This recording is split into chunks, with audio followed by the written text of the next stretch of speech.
My dear brothers and sisters in Islam, there is one goal that each and every object of creation strives to achieve throughout its existence. Whether that object be animal or man, jinn or ins, male or female, Muslim or kafir, it doesn't matter. It is but one goal. That is the ultimate goal of each and every object of creation. And it is the same goal. And that is the goal of happiness, of tranquility, serenity, peace. This is what each and every object of existence, each and every human being, Muslim or kafir, wishes to achieve. And you find that every act of his throughout the day and night is aimed towards this goal. What will make me happier? What will make me self-content? What will make me arrive at an inner feeling of tranquility and peace? However, amazingly, even though the goal is the same, even though the ultimate destination might be the same for all of mankind, the roads and the paths that they use to try to arrive at this goal are very, very diverse. So you find some segments of society believe that happiness is achieved through the accumulation of wealth, of material possessions. So you find they have dedicated their entire lives to amass and hoard as large of a fortune as they can. They will try to get the best of all jobs, drive the best of all cars, have the largest of houses. And they think that this will bring them the happiness that they desire.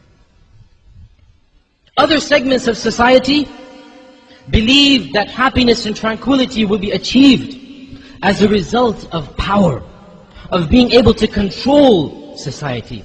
So you find that they have dedicated their lives in climbing the political ladder, trying their best to get to the top.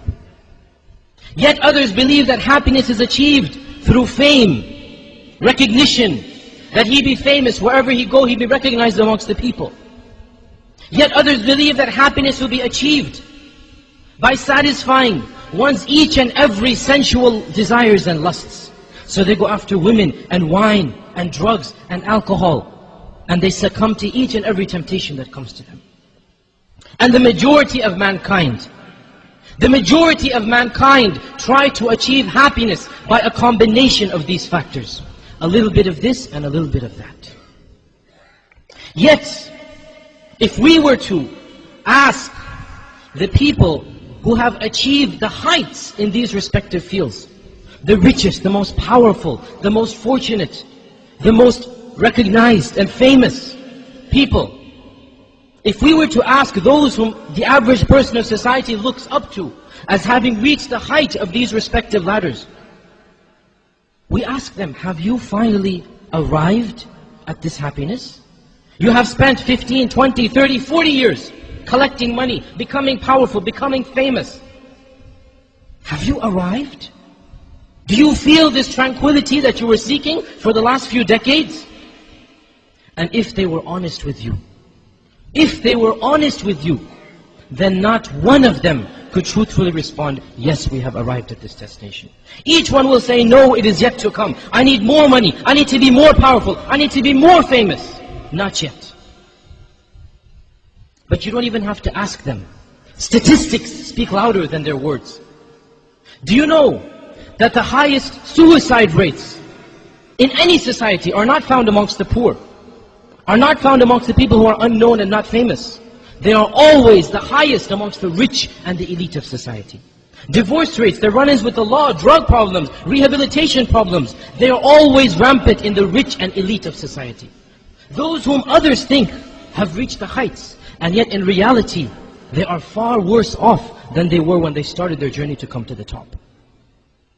Allah describes them very beautifully in the Quran. يَأْكُلُونَ وَيَتَمَتَّعُونَ كَمَا تَأْكُلُ الْأَنْعَامُ وَالنَّارُ مَثْوًى لَهُمْ. They eat and are drink, they are merry, just like the animals are. Just like animals, when the animals wake up, their only purpose of existence is to eat and drink and be merry. They don't have a higher purpose of life. So too are human beings who think that happiness will be achieved through anything that this world has to offer. In one verse Allah says, they are like animals, nay, they are worse than animals. بَلْ هُمْ أَضَلُّ سَبِيلًا. Because they had been blessed with a mind, they had been blessed with an intellect, but they did not use it for the sake of Allah. So they became worse than the animals who were not blessed with an intellect in the first place.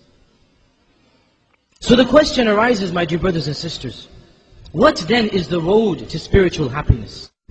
How can a person arrive at this tranquility that is sought by all of the creation? Let us turn to the Quran and Sunnah. Let us see what Allah and His Messenger have to say about this topic. Allah says in the Quran, Ya ayyuhal ladhina amanu, O you who believe. O you who believe, this is verse directed to me and you, pay attention to it. O you who believe, istajibu lillahi walirrasul, respond to the call of Allah and His Messenger. إِذَا دَعَاكُمْ لِمَا يُحْيِيكُمْ, when they call you to that which will give you your life, to that which will give you the life that you seek.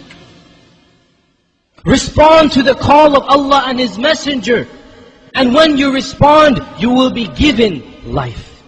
Allah is not speaking to the dead, He is speaking to people who are alive, who are walking and eating and drinking on the face of this earth, but they are spiritually dead. Spiritually they are dead.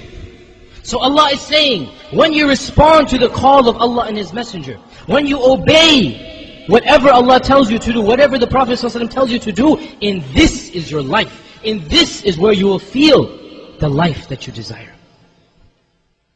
Scholars have differed about what this call is. Some have said that the reference to the call is to the Quran. Others have said Islam. Others have given other responses. But the fact of the matter is that each and every commandment from Allah and His Messenger is a means of attaining life, is a means of attaining happiness and tranquility for us. Because the verse is general. Whatever Allah commands you to do, whatever the Prophet ﷺ commands you to do, in that will be your life. We can understand from this verse that the person who rejects this call, he is spiritually dead. He is not alive because Allah has not given him his life. And this is exactly what Allah says in the Quran. Allah says in the Quran, أَوَمَنْ كَانَ مَيْتًا فَأَحْيَيْنَاهُ. Give the example of the one who was dead and we resurrected him, brought him back to life. The reference here is not to a physically dead person. The reference here is to a person who is not worshipping Allah. And then Allah guided him to start worshipping Him. So Allah calls the person who is not worshipping Allah dead. أَوَمَنْ كَانَ مَيْتًا. Give the example of the one who was dead. He had no life. He had no tranquility. He had no purpose. فَأَحْيَيْنَاهُ. We gave him his life by guiding him to Islam, by guiding him to the worship of Allah, by making him amongst the pious. وَجَعَلْنَا لَهُ نُورًا يَمْشِي بِهِ فِي النَّاسِ. We gave him a light. And by this light he walks amongst the people. كَمَنْ مَثَلُهُ فِي الظُّلُمَاتِ. Is his example the same as the one who is wandering in the darkness, never to exit from it? So in this verse Allah gives us two parables, two themes. The theme of life and death.